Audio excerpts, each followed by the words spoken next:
Hi everyone, I'm here again with another designer spotlight. Today we've got Claire, so I'm going to hand it over to you if you'd just like to introduce yourself. Hello, I'm Claire Picard, I'm an illustrator and it's a pleasure to chat with you. Thank you for joining us. So we're going to just start by finding a little bit about you. If you could just tell us how you got into design and have you always wanted to be a designer? I think I've always been kind of inspired by everything arty and crafty, and I've worked in quite a lot of different areas over the many years, because I'm not quite so young anymore. I studied fashion and textiles in England. I studied at the Kent Institute in Rochester, and then I packed my bags and hit Paris. And, as you do.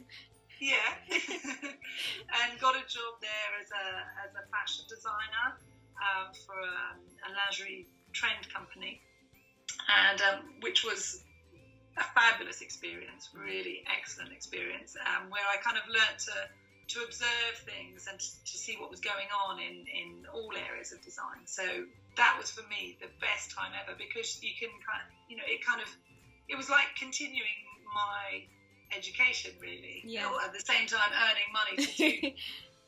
So that was great, and from that, I just sort of grew into craft things. I had my own craft line. That sounds silly. I had my own line of home interior stuff for children's rooms when my kids were small. Okay. They're all handmade products from fabric, personalised items for their bedrooms. So, and then revisited old furniture that I would strip down, paint up in new colourways and unusual colourways. And so I've always been interested in colour, products, and design. Yeah. So did you used to sell those things? Illustration. Sorry, go on. Did you used to sell the things that you made? Where did you sell them? Yes. Yeah, I was a bit of a jack of all trades, because I would design the stuff, I would manufacture it by hand, and then I would sell it on market, in craft places. Oh, cool.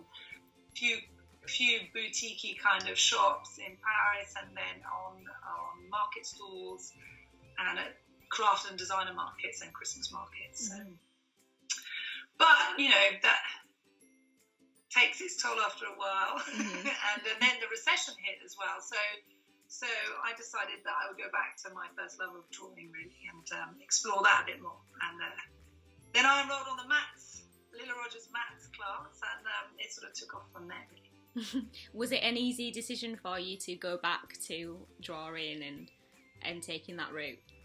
I think it just seemed like the next step. I mean, I didn't really want to carry on doing every job, doing designing, manufacturing, selling, marketing. Mm-hmm. And I thought if I could concentrate on the part I love, doing artwork, and then someone else would manufacture it and market it and sell it, that would allow me more time to do really what I wanted to do. Mm-hmm.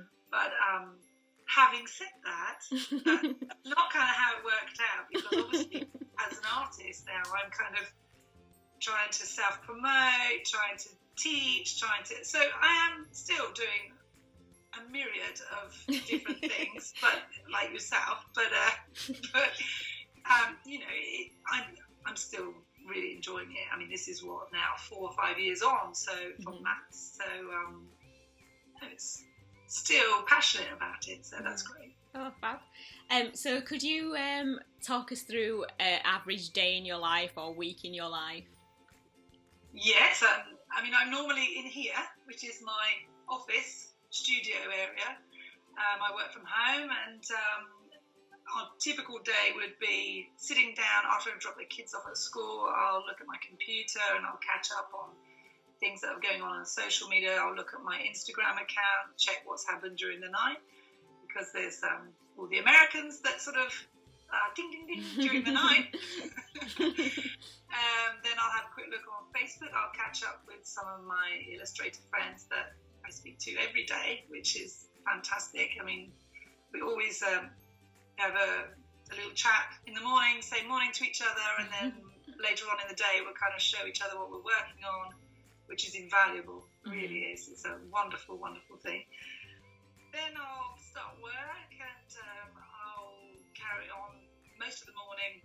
I usually work better in the morning. By the afternoon, I'm kind of getting hungry, so I kind of lose a bit distracted more. But no, I could be working on the computer screen if I've hand drawn something. I could be working maybe on a print and reworking it in Photoshop. I'm teaching myself Illustrator at this moment in time, which has been an ongoing process for quite some time. But I usually work in Photoshop. But more and more saying that, I'll work with my hands. So I do a lot of collage work. So I'll sit at my desk here with loads of glue and paper, and it's normally a big mess. But I'll work more and more traditionally, in fact, and then I'll either scan my work in or take photos, and then I'll work on them in Photoshop afterwards. So most of the time I'm sat here, actually. My day ends at about, well, it doesn't end actually, it stops for a little while at 3 o'clock when I have to pick up children from school. That's one of the beauties of being able to work from home. It's, as you know too, you can do things around your own schedule. So once the children get back, we have a chat, and then I start work again. Children are usually, well, they're supposed to be doing their homework. So we all sit here together actually then, and it's a nice time because they'll often draw with me. My daughter loves to draw, and so does my son. We'll draw together. There'll be the Xbox going in the background. And it means I can carry on till about 6 or 7 at night, and so I get a real full day. In actual fact, it's great to be able to do it like that because they're older now, and I don't have to pay them quite so much attention. Yeah. So concentration levels can stay till quite late in the day, so that's good. Okay. You mentioned that you're learning Illustrator. Why is that? Is there a particular element that you feel you're missing in your current practice? Yeah. I know Photoshop. I taught myself Photoshop years and years ago. So I haven't any formal training in any sort of programs like that. So I thought, okay, if I can teach myself Photoshop, I can teach myself Illustrator. So that's the next step. I mean, when I left my degree course, nobody was really using. Well, people were using Illustrator and Photoshop, but not quite so much.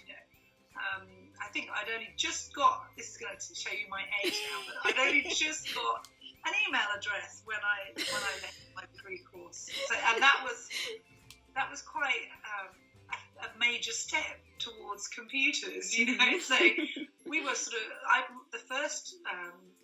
Print design job that I worked in, we were doing everything by hand and hand painting with fabric paint onto fabric, and then sending off designs on fabric which had all been hand painted. Wow. So your repeat design had to be done over and over. I mean, a whole design would take us a day and a half, 2 days to paint. I mean, it was hideous. So I have to keep up with. I have to be able to use Illustrator as well as I can use Photoshop in order to be competitive and to be able to do my work faster and to get my portfolio going quicker as well. So okay. That's what I'm missing at the moment. Well, it's getting there, but do you ever find yourself in like the design equivalent to writer's block, just kind of either lacking inspiration or just feeling like you're just stuck? Yes, often. Yes, no, that does happen actually. Yeah, of course it happens, and I think it happens to everybody. I usually then take some time out, walk the dog, have a cup of tea. If it's over a few days, I'll perhaps go and see an exhibition and try to get into the city a bit and change my mindset, just to see new things. Really, I think as someone creative person, I think you have to be looking at things all the time. And if I see new things and I see someone who, even if it's another artist or designer, it could be an inspirational interior design shop or something. I mean, if I see things, then I start thinking and I start making associations, and the ball starts rolling again. So it doesn't usually, I'm not usually blocked for too long, but yeah, it happens. Of course it happens, yeah. And I mean, if it's a small block, I use Pinterest a lot to just see what's going on, and that will of course make me make other associations. And once I've decided on a theme then that I want to work on, for example, I don't know, peacocks or something, I'll start to make associations about colour and about other things. Perhaps that will lead me to think about other eras in time, and then I'll go on to, like anybody really, you know, I'll go on to make so many associations. I'll have loads of ideas. So that's how I sort of get through it. I kind of smash it out on a bit of paper, loads of ideas, and then I get on with it. And yeah. How do you go about approaching a design? Do you tend to work more to briefs or to trends, or do you just kind of go with whatever's inspiring you at the moment? I try to go with what's inspiring me at that moment in time. I used to work in trends, so I try not to get too hung up on trends as well. I know how important they are. Obviously, if hedgehogs are on trend, I've got to have a hedgehog in my portfolio somewhere, you know. But I try not to change my style and what my brand is about in order to answer to those trends. I try to incorporate them, but it's not the be all and end all for me. It's more important for me to work on what I love, which is flowers, and I'm a flower artist. I'm a decorator, you know, and the subject matter of the artwork usually comes from what I'm inspired by rather than trends. Having said that, you know, there are certain things that I'll always be working on because they're always commercial ideas. Butterflies, there are certain things that everybody has to have in their portfolio. So, you know, you try to do them differently each time, but I try not to get too hung up on trends. I'm really inspired often by colour. So that's one way as well that I manage to avoid trends, because I'll for example, when we had all the neon colours coming in, I'm kind of thinking, okay, how can I incorporate that into my work? And I try to work from a colour base, actually, rather than a trend base more. That makes sense. It does. Does it? With your brand, I mean, you've got a really distinctive style. How long, two-part question, how long do you think it took you to kind of evolve into that? And at what point did you start to realise that these were the elements of your brand? Sorry, really that No, it's a really important question, because it's something that I struggled with actually for a long, long time. I think it's very easy for me, because I've studied trends and I've always looked at what's going on in all areas of design. It's really easy for me to look at an artist and see their style. But the worst thing for me was trying to see and pinpoint my own style. It took me blooming ages. And it's something I struggled with for a long time. So I had an artist consultation actually with Victoria Johnson, who helped me enormously to see what my brand and my visual style was about, and luckily, well, very nicely for me, that, you know, that set me on track then, and all of a sudden everything started to come about. I was able to incorporate my paper collage work with the subject matter that I loved. And it's an ongoing thing, developing a sort of brand visual image. So I've kind of got it now. I kind of know what my style is about. But, you know, that's evolving all the time. Although I sort of market myself as a collage floral artist, I love to draw as well. So I don't want to limit it to that. I don't want to not be able to ever paint again. You know? So So I want to be able to mix the two, but it's hard to find your style, I think, for an artist, and let my artist friends could see my style, but I couldn't. Yeah, I don't think it's hard to see it yourself. I think it's almost like a doctor. You can't diagnose yourself. You need somebody else to do it for you. That's right. It's really good to have an exterior pair of eyes to say, well, your work is like this and your work is like that.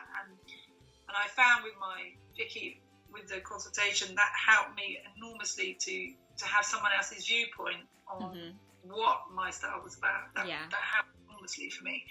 And then you start to see things differently, and then you build your website, and when you see a body of work together in a portfolio, then you start to think, oh, that's it, that's my style, and it's coming, and it's constantly evolving anyway. So sorry, what was the second part of the question? No, you covered it. You've done it. You've covered it. You're good. Don't worry. Sorry. So, if you could go back in time and give your younger self some advice or an insight or anything you want to, any knowledge you want to impart to try and make today easier, what would you go back and say? I think I'd say to myself, have more confidence in yourself, have more, network like crazy, because that was something I avoided doing because I was very, very shy. I don't believe it. I'd love to see this person. Well, of course, I'm not that much older now. But network. I used to avoid that like the plague. I hated having to go somewhere and make conversation with people because I found that really, really, really hard. But now it's not a problem, as you can see, at all. So and I've learned so much from other people now, and I'm so pleased that I've fallen into this line of work where artists are they feed off each other, and they're constantly, everybody I've met has been really helpful and really delightful with it as well. So that makes for a wonderful sort of community spirit, and you that helps enormously, and I think it's one of the lines of work where you can network without being, you can unashamedly network, and it's a delight to do it. And I think you learn so much about social media, about branding, about how this industry works through doing that. And that's what I go back and say to myself. Okay. I'd say, get out there and meet people. Okay. And what have been some of your high points throughout your career?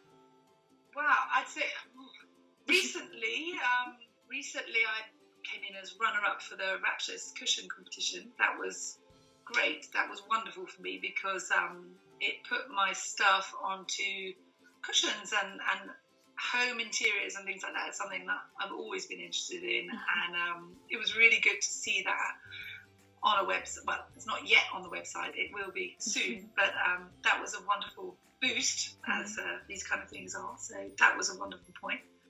Okay, so do you have any dream clients or dream projects that you'd still like to do? Yes, of course. Well, anthropology is on my list, of course. I think it is for many artists. I'd love to do something for them. That's my main goal. It's good to have something to work towards like that. But, no, I'd love to work for anthropology. I think most of the people I know who are artists would possibly say the same. Yep, definitely. And what products were you thinking? I'd love to have stuff on ceramics. That for me would be, I love that whole kind of English liberty, arts and crafts scene. I'd love to have stuff. I'd love to have a plate collection. I'd love to see my stuff on handmade ceramics, stuff that doesn't go in the dishwasher.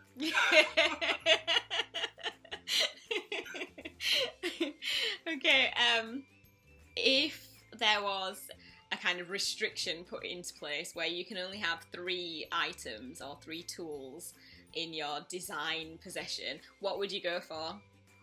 That's really hard. I think it would be, can't we have more than 3? No. Scissors and tissue paper and glue, I suppose. but no, I want to put a pen. What are you going to glue it onto? I'd have to have a pen in my top pocket that was sort of hanging around. And a bit of paper at the bottom of my handbag. Oh, you're a rebel. Okay, I like it. But definitely tissue paper. Okay, and I'll allow you more than one sheet as well. Okay. Oh. So where do you tend to find inspiration? All over the place, actually. As I said earlier, I use Pinterest for inspiration because it gets me going, it gets my mind moving. Where else would I look? I love window shopping. I'll often pop into the city and just shop around, not actually buying anything, of course, but just looking at what's going on in the shops, looking at in interior shops, maybe in fashion shops, to spot trends, but also to spot colour stuff. If I can pop into anthropology as well, that's always a good one to get inspiration from because it's so beautiful. Yeah, so those are the kinds of, or exhibitions as well. I'll go to, I'll pop into exhibitions when I can. I don't live in London, so I live on the south coast. It's fairly easy to get to London by train, so when I can, I go up to London and meet up with some friends, illustrator friends. My brother lives there, so I go and spend a bit of time with him if I can, and then I'll try and take in an exhibition as well, and that's where I find my inspiration.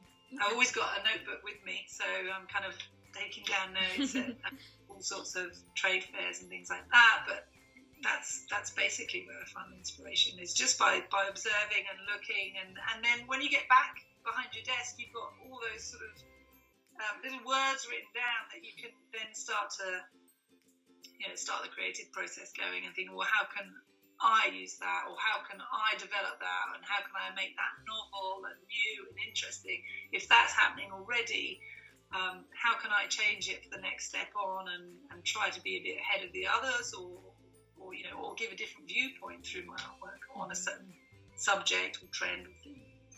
Are there any designers, past or present, who really do inspire you? There's a lot of illustrators that I love who are contemporary illustrators. I love Tara Lilly's illustration work for the colour work that she does. I think her colour work is fantastic. I find that beautiful, absolutely beautiful. I love the work of people like Monica Forsberg, Anissa McCool. I love edgy stuff, so that's what I love about their work. Artists from the past, I think they're famous artists. Well, they are famous people. Well, they're famous illustrators, of course they are in their own right. So, but I love people like Georgia O'Keeffe, the flower work. There's a French artist called Claire Picard, I'm not sure how to pronounce it. And she does beautiful floral paintings. Huge, beautiful floral paintings, which I love. People who inspire me. Okay. And when you're long gone, what would you like people to remember you for or as? Oh my goodness. What would be your legacy? I hope people think I'm honest, and I hope people think I have integrity in my work. I hope people remember me for my sense of humour, and I hope I haven't offended anybody by my sense of humour at times, or I've got on anybody's nerves. Yeah, no, I think honesty is the most important thing. I hope people find me honest. Okay. Well, thank you for your time. Thank you. It's been lovely catching up with you. And I'll add all of your links in the post so people can follow you and see all of your beautiful, colourful work on Instagram. And your website and everything as well. So thanks again. See you later. Thank you. Bye. See you soon.